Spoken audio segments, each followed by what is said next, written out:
বাতৰিৰ মাজলৈ স্বাগতম। কাইলৈ ইউৰোপ ভ্ৰমণলৈ যাব প্ৰধানমন্ত্ৰী নৰেন্দ্ৰ মোদী। জাৰ্মানী, ডেনমাৰ্ক আৰু ফ্ৰান্স তিনিখন দেশ ভ্ৰমণ কৰিব প্ৰধানমন্ত্ৰীগৰাকীয়ে। তিনিখন দেশত প্ৰধানমন্ত্ৰীয়ে 65 ঘণ্টাত অংশ ল'ব 25টা কাৰ্যসূচীত।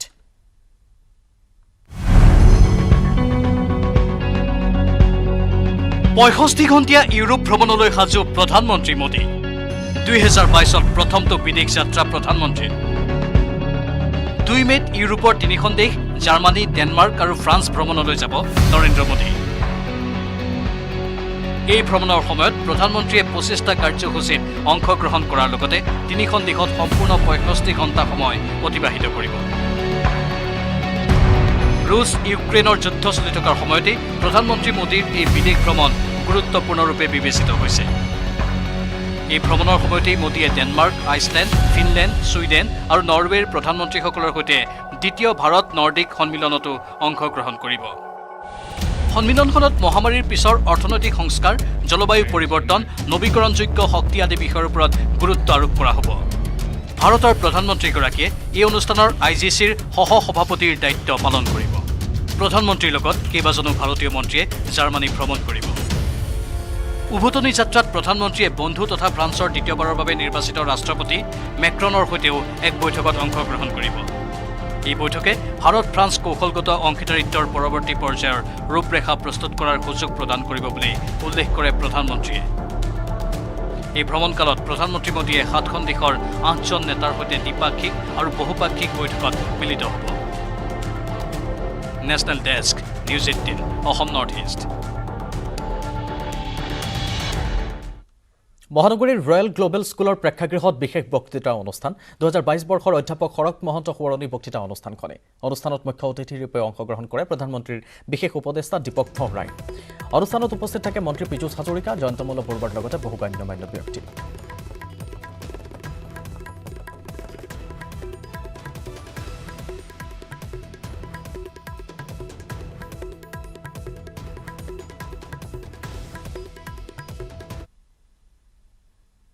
পাকিস্তানত প্ৰথমে শিক্ষাৰ্থীক শিকোৱা হয় কলমা, তাৰ পিছতে শিকোৱা হয় কাশ্মীৰ বনেগা পাকিস্তান। যেতিয়ালৈকে নিজৰ প্ৰশাসন, জনসংখ্যা আৰু শিক্ষাগতভাৱে পাকিস্তান আগ নাবাঢ়ে, তেতিয়ালৈকে যিমান লিডাৰ সলনি হ'লেও পাকিস্তানৰ উন্নতি নহয়। সাংবাদিকৰ প্ৰশ্নৰ উত্তৰত এইদৰে মন্তব্য কৰিছে প্ৰধানমন্ত্ৰীৰ বিশেষ উপদেষ্টা দীপক ভৰাই। তেওঁৰ ভাষ্য আগবঢ়াইছোঁ।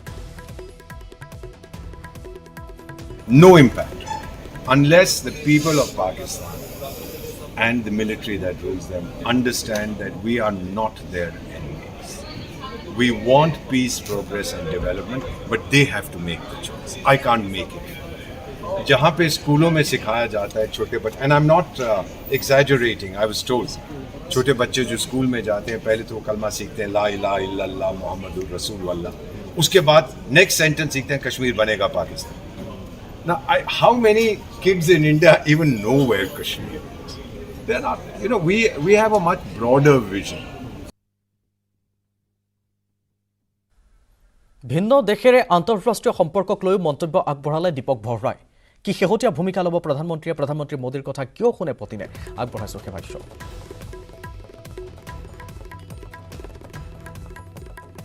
Our role is very clear that we've said first झगड़ा बंद करो। और जब झगड़ा बंद हो जाएगा then you can ask us to help find a solution. अगर लड़ते रहोगे तो solution कहाँ से मिलेगा? The strategy is very simple. First ceasefire, first peace, and then we will do what. वो क्या नाम है उसका, ज़ेलेंस्की, वो जो कॉमिक एक्टर होता था, उसको गाली दे सकते हैं, वो जो बाइडन, उनको गाली दे सकते. I call them Putinsky, Zelensky and Bidensky. I do it with a smile. हम लोग इनको गाली तो दे सकते हैं. What will it serve? आप गाली दोगे, एटीट्यूड्स बिकम हार्ड. लोग कहते हैं इसकी बात नहीं सुनता. वो सुनता नहीं है किसी को, सुनता है अगर तो नरेंद्र मोदी, बिकॉज हमने गाली नहीं. We don't, this is not our style. All these neighbouring countries क्यों आ रहे हैं आपके पास? नेपाल क्यों हाथ जोड़ रहा है? Sri Lanka during the time that we have peace keepers there, कितना relationship was very difficult. Congress BJP নেতাৰ বাকযুদ্ধৰ বাতৰি আমি লৈ আহিম আন এটা বাণিজ্যিক বিৰতিৰ পাছত।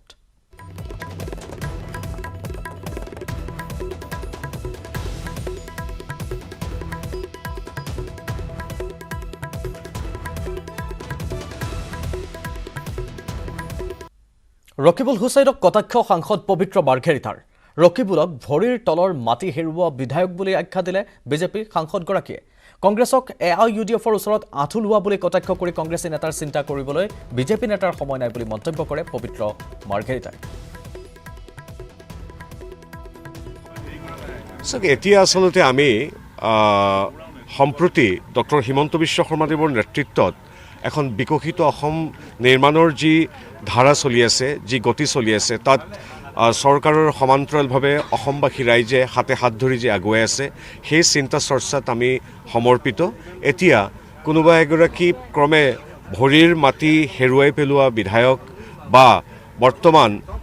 এআইইউডিএফৰ ওচৰত আঁঠু লোৱা দল এটাৰ কোনোবা এগৰাকী বিধায়কে ভৱিষ্যতে ৰাজনৈতিকভাৱে কোনটো ৰাজনৈতিক দলত আশ্ৰয় লয় সেই কথা চিন্তা কৰিবৰ বাবে মোৰটো বাদে আমাৰ কোনো এগৰাকী আমাৰ ভাৰতীয় জনতা পাৰ্টিৰ কৰ্মীৰ সেই বিষয়ে সময় নাই ইয়াত তেখেতৰ একান্ত ব্যক্তিগত কথা পশ্চিম নলবাৰীৰ ককয়াৰ প্ৰসিদ্ধ ভাস্কৰ শিল্পী উমেশ ভাগৱতীৰ দেহাৱসান ৯৫ বছৰ বয়সত এই শিল্পীগৰাকীয়ে কেইবা বছৰো ধৰি শিল্পী পেঞ্চনৰ বাবে আবেদন কৰিও লাভ নকৰিলে তেখেতে চৰকাৰী স্বীকৃতি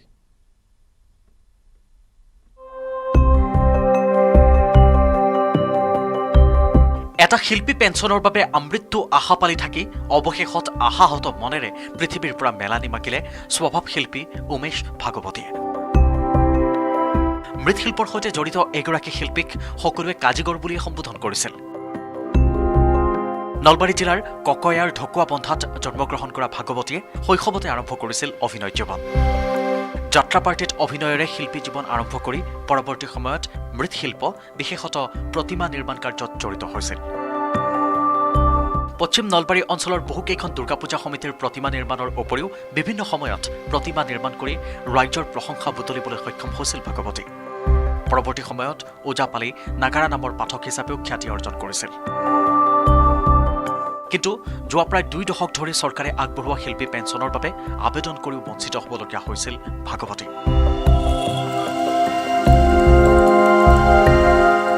তেখেতক বহুত প্ৰতিশ্ৰুতিও দিছিল যে তেখেতে শিল্পী পেঞ্চন পাব লাগে কিন্তু দুখ আৰু পৰিতাপৰ বিষয় এই যে তেখেতে আজিগপতি শিল্পী পেঞ্চন নাপালে ইতিমধ্যে তেখেতৰ যোৱাকালি পুৱতি নিশা তেখেতৰ মৃত্যু ঘটে মাননীয় মুখ্যমন্ত্ৰী মহোদয় লগতে অসম চৰকাৰৰ ওচৰত আমি অনুৰোধ জনাইছোঁ তেখেতক যাতে মৰণোত্তৰভাৱে হ'লেও শিল্পী স্বীকৃতি দি মৰণোত্তৰভাৱে হ'লেও সম্বোধিত কৰি ওচৰ চুবুৰীয়াৰ লগতে ঘৰখনকে কৃতাৰ্থ কৰে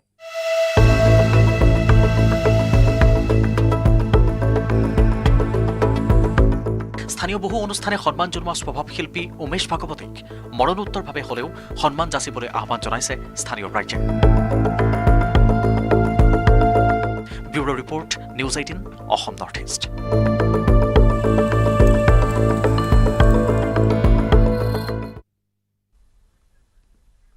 মই এগৰাকী স্বাৰ্থপৰ অপৰাধী এই মন্তব্য খুদ প্ৰাক্তন মন্ত্ৰী প্ৰমীলা ৰাণী ব্ৰহ্মৰ কিন্তু কিহৰ বাবে নিজেই নিজকে স্বাৰ্থপৰ অপৰাধী বুলি ক'লে প্ৰমীলাই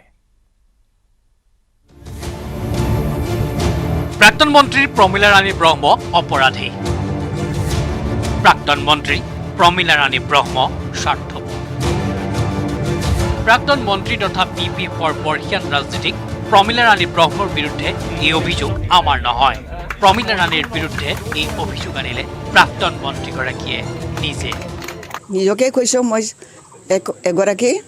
স্বাৰ্থপৰ ব্যক্তি ভাষা আন্দোলনৰ শ্বহীদ শিৱৰাম বড়োৰ বাসগৃহত শনিবাৰে উপস্থিত হৈ আৱেগিক হৈ পৰে প্ৰাক্তন মন্ত্ৰী তথা বিপিএফৰ জ্যেষ্ঠ নেত্ৰী প্ৰমীলা ৰাণী ব্ৰহ্ম বাক্সা জিলাৰ হালবাৰীৰ আশ্ৰাবাৰীৰ শিৱৰাম বড়োৱে 1974 চনত বৰপেটা ৰোডত বড়ো ভাষা আন্দোলন কৰিবলৈ গৈ আৰক্ষীৰ গুলীত প্ৰাণ আহুতি দিছিল শ্বহীদ শিৱৰাম বড়োৰ পত্নীৰ দুৰৱস্থা দেখি আৱেগিক হৈ পৰে প্ৰাক্তন মন্ত্ৰী প্ৰমীলা ৰাণী ব্ৰহ্ম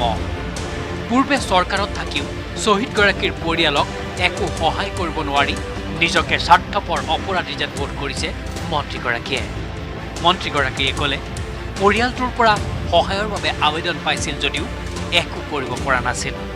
যাৰ বাবে এতিয়া নিজকে স্বাৰ্থপৰ অপৰাধী যেন লাগিছে প্ৰমীলা ৰাণী ব্ৰহ্মৰ শ্বহীদ হৈ গ'ল কিন্তু এই শ্বহীদ পৰিয়ালৰ আমি যেতিয়া সুবিধা এটা স্থানত আছিলোঁ তেতিয়া আমি তেওঁলোকক ঘূৰি চোৱা নাই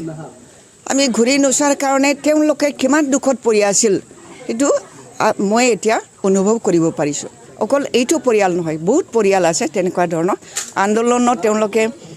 মানে নিজস্ব সকলো ত্যাগ কৰি পেলাই তেওঁলোকে জঁপিয়াই পৰিছিল তেওঁলোকক আমি ঘূৰি চোৱা নাই সেই গতিকে এইখিনি কথা মই এতিয়া অনুভৱ কৰিছোঁ মই এনেই বহি নাথাকিম এতিয়া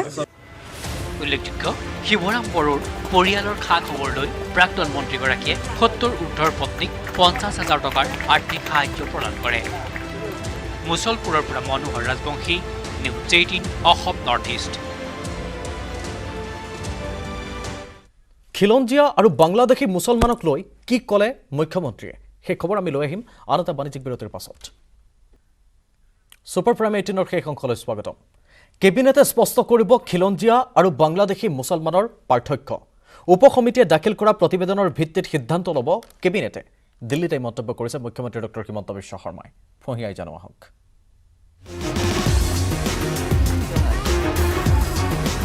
অসমত খিলঞ্জীয়া মুছলমানে বিচাৰিছে সুকীয়া পৰিচয় অসমত এই কথা সকলোৱে জানে যে ৰাজ্যখনত দুই ধৰণৰ মুছলমান লোক আছে একাংশ মুছলমান লোকৰ 200 পৰা 300 বছৰ ধৰি প্ৰব্ৰজনৰ কোনো ইতিহাস নাই আনহাতে বিগত 60-70 বছৰ ধৰি অসমলৈ কোনসকল লোক प्रवजित हो সকলোৱে জানে असम में जो हमारा मुसलमान समाज है वो मुसलमान समाज का अंदर रिलीजन तो एक है लेकिन जो कल्चर ओरिजिन इसमें दो भाग है हमारा बहुत ही प्राचीन लोग है जो हम जैसा इंडिजिनस है वही लोग भी इंडिजिनस ही है कोई माइग्रेशन का हिस्ट्री लास्ट 200 इयर्स में उनका नहीं है तो वो वर्ग चाहते हैं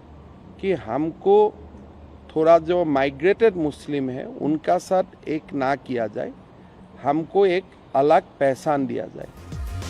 दिल्लीर संबाद माध्यमत এই মন্তব্য প্ৰকাশ কৰি মুখ্যমন্ত্ৰী ডক্টৰ হিমন্ত বিশ্ব শৰ্মাই স্পষ্ট ইংগিত দিছে যে খিলঞ্জীয়া মুছলমান আৰু বাংলাদেশী মূলৰ মুছলমানৰ মাজত পাৰ্থক্য আছে क्या অসমত খিলঞ্জীয়া মুছলমানে স্পষ্ট হোৱাটো বিচাৰিছে एक सब कमेटी बनाया गया सब कमेटी ने रिपोर्ट पेश किया और वो रिपोर्ट का ऊपर अभी कैबिनेट को आगे कार्यवाही और जो काम है हमारा वो करना है अभी तक सरकार ने निर्णय नहीं लिया लेकिन आगे जाके सरकार इस पर निर्णय लेगा कि कौन इंडिजिनस मुस्लिम है एंड कौन माइग्रेटेड है और इसका ऊपर कोई असम में विरोध नहीं है इसलिए असम में सब जानते हैं कि 50, 60, 70 साल में कौन आया और 200, 300, 400 साल पहले से कौन असम का भूमि में है ही तो ये डिफरेंस सब जानते हैं खाली अनऑफिशियल डिफरेंस है उसको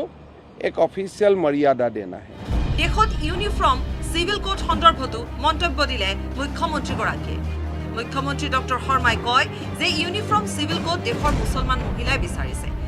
কোন মহিলাই বিচাৰিব যে তেওঁৰ তিনিগৰাকী সতিনী থাকক মুছলমান মাতৃ অথবা মহিলাক ন্যায় দিব লাগিলে यूनिफॉर्म सिविल कोड লাগিবই मैं तो जितना मुसलमान लोगों को मिला सब लोग चाहते यूसीसी हो कोई नहीं चाहते कि मेरा हस्बैंड 3 शादी करे कौन चाहेगा तो ये यूसीसी मेरा समस्या नहीं है ये मुसलमान माँ और महिलाओं का समस्या है अगर समाज में मुसलमान महिला और माँ को कोई दिन जस्टिस मिलना होगा तो ये ट्रिपल तलाक कानून का बाद यूसीसी भी होना ही पड़ेगा अगर मेरा बेटी के लिए यूसीसी का कब्ज है तो वो कब्ज मुसलमान का बेटी को भी होना चाहिए স্মৰ্তব্য যে কেন্দ্ৰীয় চৰকাৰে দেশত সকলোৰে বাবে একে আইন প্ৰৱৰ্তনৰ দিশত অগ্ৰসৰ হৈছে সেইবাবে এই বিষয়টো ক্ৰমান্বয়ে দেশৰ ৰাজনীতিত চৰ্চাৰ বিষয়বস্তু হৈ পৰিছে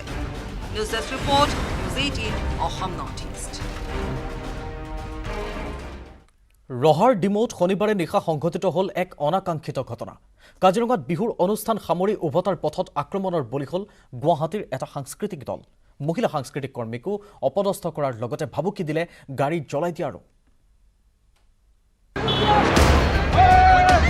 অপদস্থ হ'ল গুৱাহাটীৰ এটা সাংস্কৃতিক দল বিহুৰ অনুষ্ঠান সম্পন্ন কৰি উভতি অহাৰ সময়ত দুৰ্ঘটনাৰ পৰা প্ৰথমে ৰক্ষা পৰে দলটো ৰহাৰ ডিমৌ চাৰিআলি দুৰ্ঘটনাৰ পৰা ৰক্ষা পৰাৰ পাছতে একাংশ একাংশ স্থানীয় লোকে অভব্য আচৰণ কৰাৰ লগতে শাৰীৰিকভাৱে অপদস্থ কৰাৰ ঘটনাই চাঞ্চল্যৰ সৃষ্টি কৰে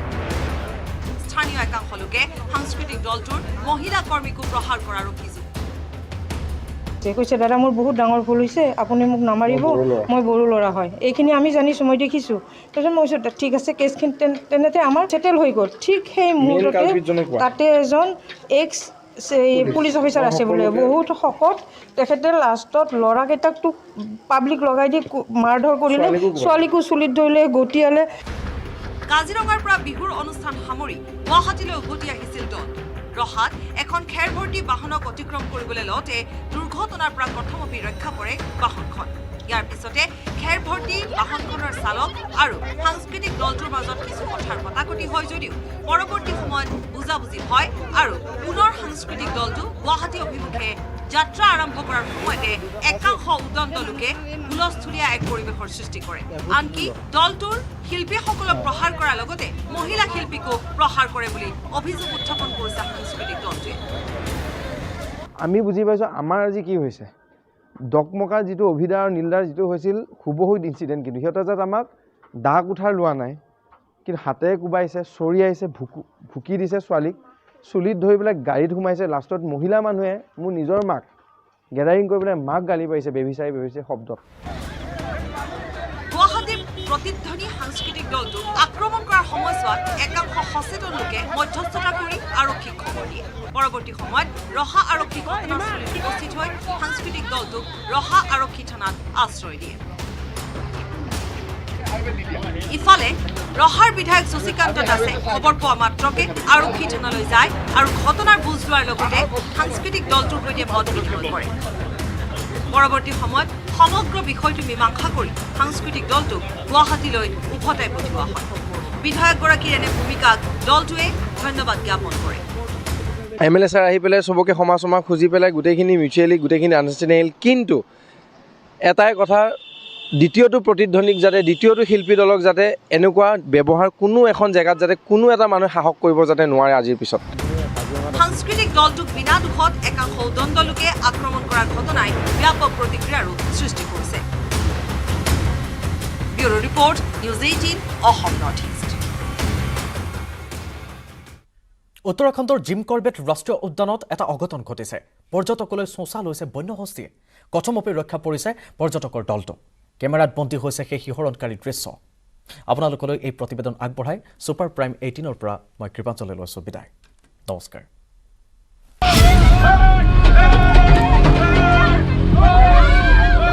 হাতীয়ে খেদিছে